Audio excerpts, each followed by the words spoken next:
శాసనమండలికి కొత్తగా ఎన్నికైన సభ్యులతో చైర్మన్ చక్రపాణి ప్రమాణం చేయించారు. తెలుగుదేశం నుంచి కరణం బలరాం, డొక్కా మాణిక్య వరప్రసాద్, బీటెక్ రవి, దీపక్ రెడ్డి, పోతుల సునీత, బచ్చుల అర్జునుడు ప్రమాణం చేశారు.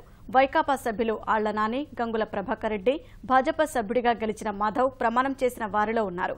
అలాగే ఉపాధ్యాయ ఎమ్మెల్సీగా గెలిచిన కత్తి నరసింహారెడ్డి, పట్టభద్రుల స్థానంలో గెలిచిన వెన్నపూస గోపాలరెడ్డి, ఎండవల్లి శ్రీనివాసరెడ్డి ప్రమాణం చేశారు.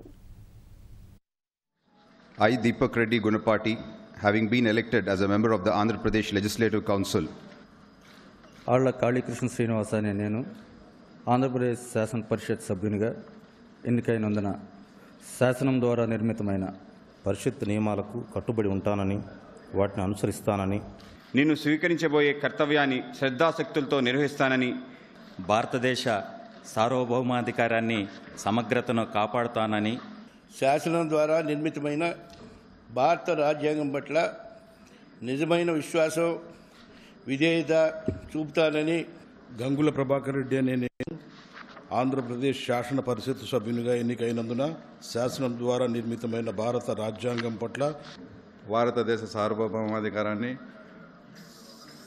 సమగ్రతను కాపాడుతానని